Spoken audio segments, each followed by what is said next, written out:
जय आप। राधे राधे, जय महाकाल।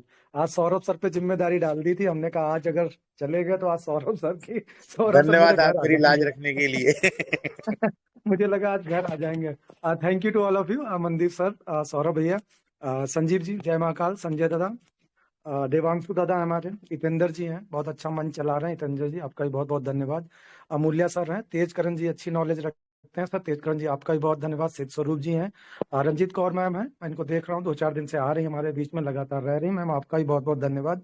हमारे बड़े दादा हैं दीप नारायण जी, लखविंदर सर हैं, और सबसे बड़ा आभार अमूल्य सर और योगेश सर का जो इस मंच को संभालते हैं। इस समय ऐसी सिचुएशन है कि ज्यादा से ऐसा नहीं है कि हमेशा हम भी पॉजिटिव रहते हैं, लेकिन क्योंकि ये कोर टीम है तो बचा लेती है, कभी कभी कुछ बता देती, कभी कुछ, तो उस वजह से थोड़ा सा बचे रहते हैं। और अब बात कर रहे हैं, जैसे अभी मनदीप सर ने भी एक जिम्मेदारी दे दी जिस हम लोगों ने सुबह डिस्कशन किया था। तो सबसे बड़ी बात है, पहला टॉपिक आपके बीच में ये आया था कि बाइनेंस पे जो हमारा वो लिख के आ रहा था ना कि डिपॉजिट नहीं आ रहे हैं, पॉन्जी स्कीम वगैरह वगैरह, वो शायद मार्क वहां से हटा है। तो बाइनेंस अपने आप में कोई छोटी मोटी चीज नहीं है, अगर उसके अंदर अगर एक पॉइंट का भी चेंज होता है तो ये बहुत बड़ी बात है। पहली बात तो बाइनेंस के लिए मशहूर है कि बाइनेंस कभी पैसा ले दे करके कोई भी कॉइन को लिस्ट नहीं करता, तो सबसे बड़ी बात है। मैं अभी अपने पॉइंट पे आ जाऊंगा। तो बाइनेंस की सबसे बड़ी बात है कि वो पैसा ले दे के किसी भी मार्केट को एडजस्ट नहीं करता। यानी अगर उनको जो सिंबल उन्हें मार्केट से शुरुआती दौर में मिले, शुरुआती दौर में जो सिंबल मार्केट से मिलते हैं वो लगाता है बाइनेंस। क्यों? क्योंकि उसको पता होता है कि कॉइन है, और कॉइन की अगर डिटेल आप वहां से निकालते हैं या उसके वॉलेट पे रखते हैं, तो वो वॉलेट पे आने की वजह से वो कोई ना कोई सिंबल जरूर देता है। वो ये भी बताता है कि किस कंपनी का है, उस कंपनी का मार्केट में क्या एग्जिस्टेंस है, किस तरीके से वो मार्केट में काम कर रही है। तो इसलिए वो शुरुआती दौर पे वहां पे रेड फ्लैग लगाता है। तो वही रेड फ्लैग जो कंपनी के बारे में हम लोगों ने ट्विटर से लेकर के, फेसबुक से लेकर के और मार्केट में जो डाला हुआ था, जो चैट जीपीटी अभी भी देता है, उसी को वो निकाल के वहां से न्यूज निकाल के उन्होंने एक नोटिफिकेशन दिया था। अभी एक, हाँ, पहले पॉजिटिव बात कर लेते हैं। नेगेटिव तो सब आप लोगों के मन में भी है, मेरे मन में भी है, ऐसा नहीं है, नेगेटिव तो चलता रहता है। तो अभी दूसरा एक सवाल ये आ रहा है कि वो वहां से हटा है, तो ये भी एक अच्छा साइन है, हम इसमें खुश नहीं हो सकते, लेकिन बाइनेंस पे हुआ है इसलिए अच्छा है। सेकंड आता है कि बाइनेंस कभी भी पैसे ले दे करके बैक डोर से किसी भी कॉइन को एंट्री नहीं देता है, ये बाइनेंस के लिए बहुत अच्छे से मशहूर है। अब बाइनेंस पे लिस्ट होने का सबसे बड़ा जो क्राइटेरिया होता है, वो पहला क्राइटेरिया बाइनेंस पे लिस्ट होने का होता है कि उसका यूज केस होना चाहिए। जो भी टोकन आपने दिया है उसको बताना होगा कि ये मीम कॉइन है, तो स्पेशली पूरा क्लियर है कि हाँ ये मीम कॉइन है और इसका हम भविष्य में जाके इस तरीके से यूटिलाइज करेंगे। दूसरा, व्हाइट पेपर। व्हाइट पेपर भी इनका देखा जाता है, व्हाइट पेपर में कोई भी बात बढ़ा चढ़ाकर नहीं होनी चाहिए जो मार्केट में किसी को सही ना लगती हो, तो आपको व्हाइट पेपर भी इनको देना पड़ता है। उसके बाद आपका टोकन जो है उसका डिस्ट्रीब्यूशन क्या है, उसकी सप्लाई कितनी है, उसको डिस्ट्रीब्यूट कैसे करना है, ये तीसरा पॉइंट देखता है। फिर वो देखता है कि जिस ब्लॉकचेन पे, अब तो वेब 20 की ब्लॉकचेन पे तो कोई बात नहीं, वरना ब्लॉकचेन अगर आप लेके आ रहे हैं तो उस ब्लॉकचेन की सिक्योरिटी क्या है, ये भी चेक करता है। उसके बाद में वो क्या देखता है, सबसे बड़ा पॉइंट है जहां पे हम लोग सोचते हैं कि शायद ट्रेजर कम बैक करेगा, शायद टीएफटी बैक करेगा, तो वो पॉइंट है कम्युनिटी। अब ये मेजर पैरामीटर्स हैं जो किसी कॉइन को लिस्ट करने के लिए बाइनेंस के लिए जरूरी होता है। सबसे पहला यूज केस, दूसरा व्हाइट पेपर, तीसरा जो आपका टीम जो लगा हुआ है, मतलब जो आप टीम यूज कर रहे हैं प्रेजेंट टाइम पे, वो टीम बैकएंड पे कैसे और किस तरीके से कॉइन को मैनिपुलेट कर रही है, मैनिपुलेट नहीं कह सकते, कैसे कॉइन को एडजस्ट कर रही है और मार्केट में सप्लाई कैसे दे रही है, ये भी देखा जाता है। और कंपनी का बैकग्राउंड क्या है, आपकी टोकोनॉमिक्स क्या है, आपका ब्लॉकचेन सिक्योरिटी क्या है, कम्युनिटी का साइज क्या है। अब कम्युनिटी का साइज वो कैसे चेक करते हैं, वो आपके ट्विटर को भी देखते हैं, वो आपके टेलीग्राम को भी देखते हैं, वो आपके यूजर्स को देखते हैं कि यूजर्स किस तरीके से उसमें ट्रेडिंग कर रहा है, और उसके बाद में जो भी आपके उनके लीगल कंप्लायंस होते हैं वो सब पूरे करते हैं, और इस तरीके से चल के बाइनेंस की लिस्टिंग होती है। और बाइनेंस की लिस्टिंग के लिए बाकायदा एक प्रोफार्मा होता है, उस प्रोफार्मा को फिल किया जाता है, वहां सारी डिटेल दी जाती है, और उसके बाद में वो टेक्निकल डेस्क के पास जाता है, फिर उसमें टीम उसको चेक करती है, फिर मार्केट डिमांड देखती है, फिर देखती है कि यूजर्स इसके ओरिजिनल हैं या नहीं। अब ये इतनी बात मैं इसलिए बता रहा हूँ कि बाइनेंस पे अगर हम लोग लिस्ट होने की सोच रहे हैं तो सबसे कठिन काम होता है बाइनेंस पे लिस्ट करवाना। और एक चीज बाइनेंस के बारे में आपको और बता दें, जब भी कोई टोकन कहीं पे भी लिस्ट होता है तो उसकी एग्जैक्ट डेट कोई नहीं बता सकता, इवन कंपनी भी नहीं ओपन करेगी एग्जैक्ट डेट लिस्टिंग की। और बाइनेंस को भी अगर पता होगा कि हमारे पास में कोई यूजर आ रहा है, बहुत सॉरी कोई कंपनी आ रही है, तो वो एग्जैक्ट डेट नहीं बताएगी। वो कब बताती है? वो न्यूज के जरिए जब बताती है जब वो लिस्ट करने के लिए पूरा तैयार हो जाती है, तब वो लॉन्च पैड, लॉन्च पूल और उनका जो अपना प्लेटफॉर्म है उस पे। और कभी भी टेलीग्राम की बताई हुई न्यूज पे ना भरोसा, बाइनेंस कभी कहता ही है साफ साफ कि उस पे भरोसा ना करें। वो जब अपने अपने अपने उससे बताएगा तब जाके वो लिस्ट होता है। अब ये सारी बात मैं इसलिए बता रहा हूँ कि व्हाइट पेपर अपनी कंपनी का भी है। अब उसमें सबसे बड़ी प्रॉब्लम ये आ रही है कि भाई उन्होंने बोला कि 45% लॉक है, तो 45% से नीचे कैसे आ गए? अब ये भी सवाल बहुत बढ़िया है। तो आज मैं जब ये सवाल बहुत ज्यादा उठ रहा था तो मैंने उसको व्हाइट पेपर को पढ़ा। तो उस व्हाइट पेपर में जो उन्होंने शब्द यूज किए थे वो यूज किए थे 30% जो वहां पे लिखा हुआ और 15%। तो 15% के लिए साफ साफ एक वर्ड यूज किया है कि लॉक। और कब तक के लिए? 1 ईयर के बाद में उसमें लिखा है आफ्टर 1 ईयर क्या क्या कहते हैं उसको, हम लीनियर रिलीज करेंगे। यानी जो 15% टोकन है उसको हम मार्केट में 100% देंगे, उसको लीनियर रिलीज देंगे, लेकिन वो 1 साल बाद देंगे। यानी चाहे जितना भी टोकन अभी वो अगर जीरो सप्लाई, मतलब सारी सप्लाई निकाल दें, तब भी 15% सप्लाई जो उनकी है वो फॉलो करेगी। वो अभी 1 साल से पहले नहीं निकालेंगे। 1 साल का मतलब लगभग अप्रैल में लॉन्च हुआ है, 26 अप्रैल को। तो 26 अप्रैल, अगला 26 अप्रैल जब आएगा उसके बाद में ही वो 15% जो लॉक अमाउंट है उसको लीनियर यानी धीरे धीरे रिलीज करेंगे, क्योंकि उनको एक इकोसिस्टम बनाना है। अच्छा ये तो 1 साल का हो गया। दूसरा लिखा है 30%। तो 30% के लिए उन्होंने कहा है कि हम इकोसिस्टम के हिसाब से लॉन्ग टर्म उसको रिलीज करेंगे और धीरे धीरे उसको। अब लॉन्ग टर्म में भी उन्होंने क्लियर किया है अप्रोक्स 5 ईयर, मतलब ये एक उन्होंने लिमिट दी है कि 5 साल तो हम उसे मैनेज करेंगे। लेकिन उन्होंने क्या बोला है कि इकोसिस्टम को मेंटेन करने के लिए। तो अब जिसमें दो कंफ्यूजन हो गए, वो किसका इकोसिस्टम? जो अभी टोकन वो सप्लाई दे रहे हैं उसके इकोसिस्टम को मैनेज करने के लिए रखेंगे, कि आगे आने वाला जो उनका इकोसिस्टम आएगा उसको उसमें मैनेज करने के लिए रखेंगे?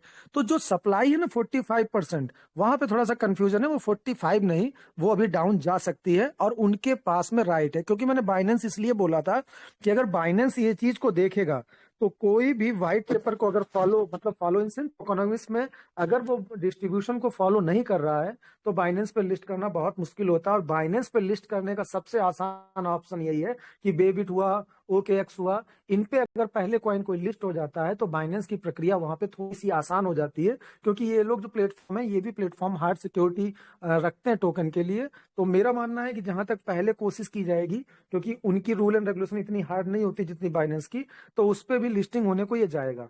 और उसके बाद लिस्ट होने के बाद में वहां से थोड़ी प्रक्रिया आसान होगी, तो बाइनेंस पे भी लिस्ट होना उनके लिए बहुत आसान हो जाएगा। और शायद यही वजह है कि वहां से जो रेड फ्लैग इन्होंने जो पोंजी स्कीम है वो वहां से हटाया हुआ है।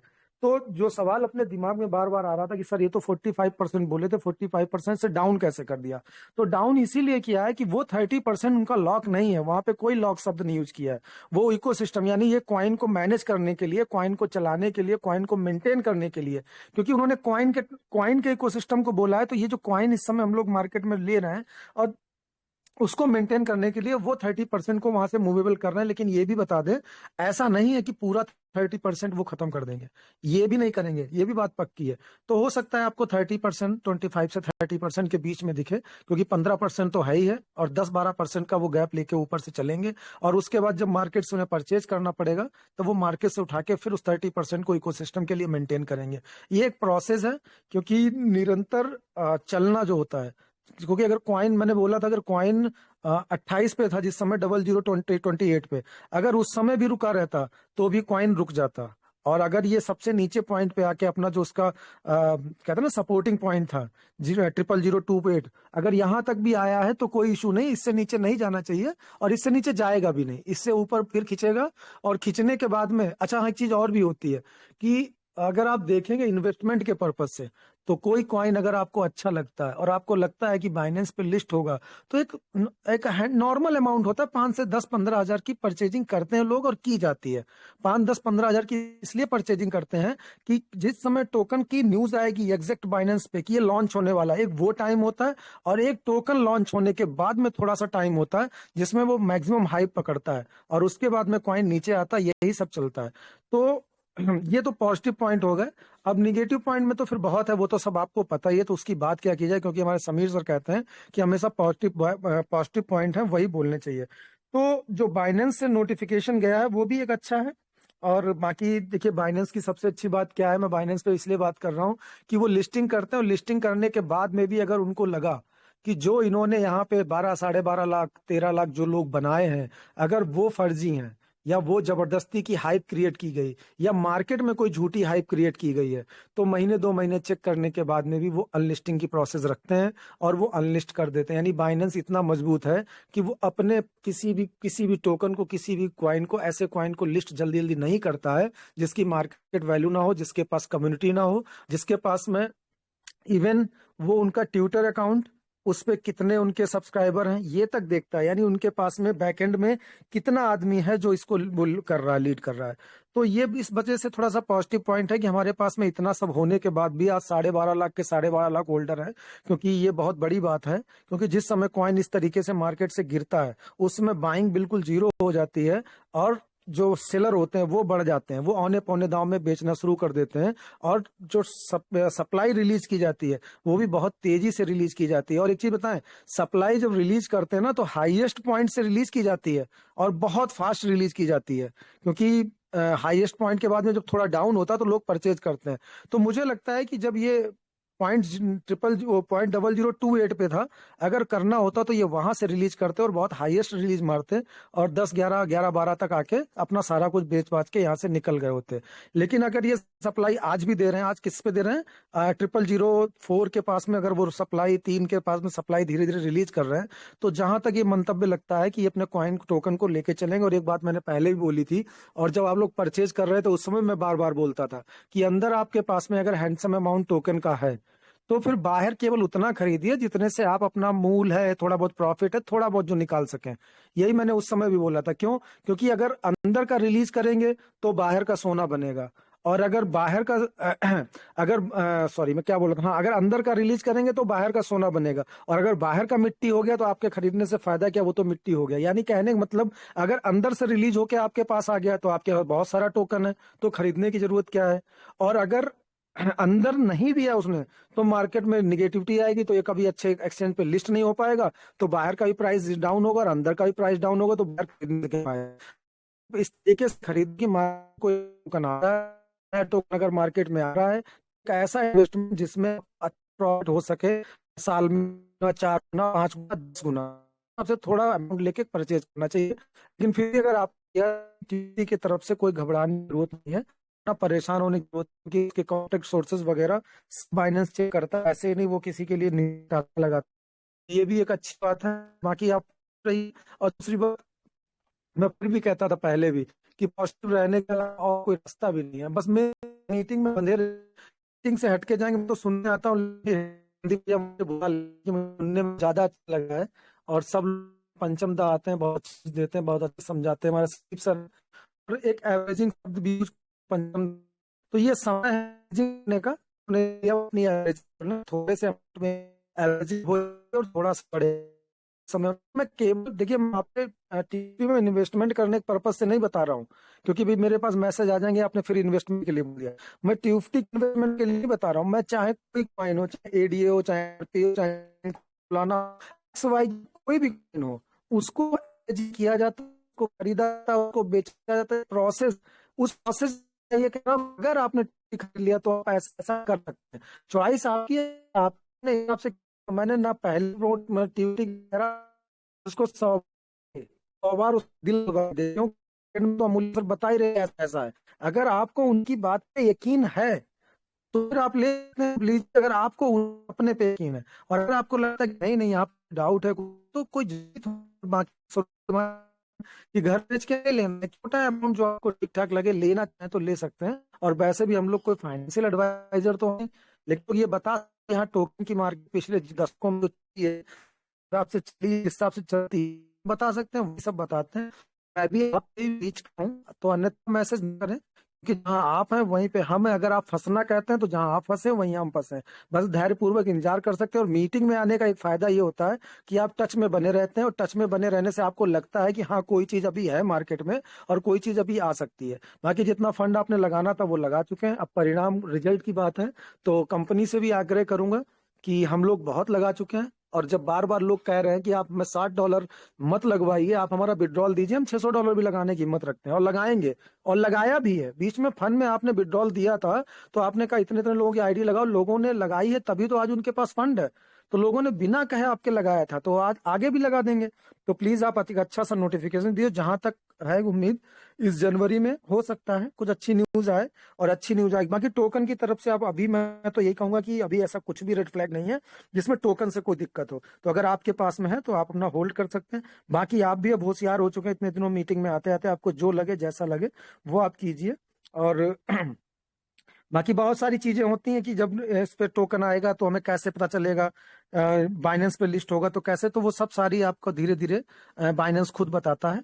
और जो इनकी बाइंग सेलिंग होती है, और जो टोकन का जो टोकनोमिक्स बोलते हैं, जो अमूल्य सर बताते हैं ना, कब हाइप क्रिएट हुई कब डाउन हुई, तो उससे मालूम पड़ जाता है कि ये कॉइन कहीं लिस्ट होने जा रहा है। दूसरी बात टेस्टिंग का है, तो टेस्टिंग में डमी कॉइन डाल के टेस्टिंग भी हो रही है।